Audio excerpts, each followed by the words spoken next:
Chicken रे गोटे बढ़िया रेसिपी बनैबा जहाँकि आमको गैस पाखे बेसी समय छिड़ा हाँवाई पड़ोनी, बेसी समय मसला कषापी पड़ोनी, अल्प परिश्रम रे आ कम समय रे बनिकी रेडी हो। नमस्कार, मु तनुश्री आपण मानक स्वागत करुच्ची मो यूट्यूब चैनल रोषेईशाला को। प्रथमे आमे गैस फ्लेम को ऑन करवा, तापरे कड़ाई बसवा। कड़ाई गरम होला परे सेइथिरे सरिष तेल देदेबा। तेल गरम होला परे सेइथिरे खरा गरम मसला देनबा। एबे इतरे आमे अदा रसुण रो पेस्ट पकई दबा आ 2 मिनिट पई ताको कसी नबा। एबे जदी एठी आमे प्याज पकई थांते, प्याज भाजी होबा पई भी अधिका समय लागि थांता। एठी हमका और अधिका तेल मध्ये लागि थांता। जेतिकी तेल रे एबे प्याज भाजी होई थांता सेतिकी तेल जदी एबे अदा रसुण रो पेस्ट कसी होउछु ताले ता जल्दी भी होई जिवो आ भलो भाबरे भी कसी होई जिवो। 2-3 मिनिट कसी हला परे सेइथिरे आमे चिकेन को पकई दबा।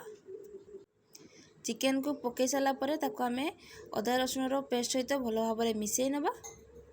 मिसई सारा परे एठी आमे काटिकी रखिथिबा प्याज को ए भली भाबरे नै नबा। प्याज को एठी पूरा छोट छोट करी काटि नबा जहा फल ता भलो भाबरे चिकेन सहित मिसी जिवो। एबे आमे एथिरे लूण आ हळदी मध्ये पकई नबा। एठी यदि आमे प्याज को भाजी थांते तापरे सेतिरे अदा रसुण पेस्ट पकई कसांते एठी आधा घंटा हमको टाइम लागि थांता। सेई आधा घंटा रे हमर मसला एठी कसियबा सहित चिकेन मध्ये अधा सिझी जिवो।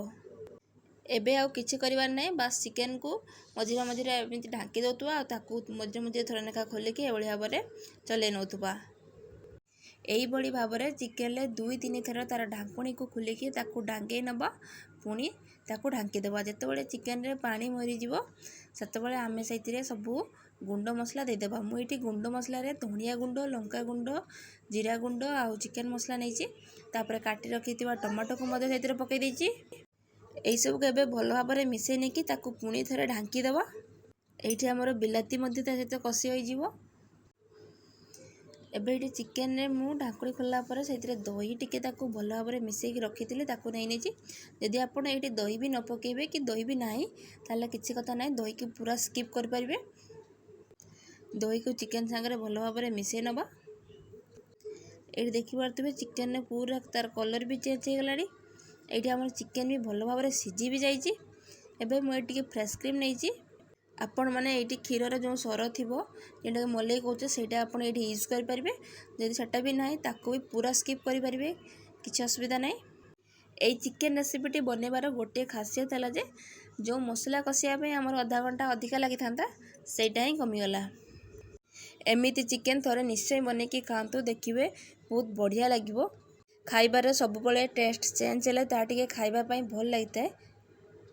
तेणु एई रेसिपीटी को थोड़े निश्चय बने कि खातु आ केमिति लागला कमेंट निश्चय जणातु। आ जदि वीडियोटी आपण मानकु भल लागिथिबो प्लीज चैनल को सब्सक्राइब, वीडियो को लाइक और शेयर करिया पई भूलिबेनी।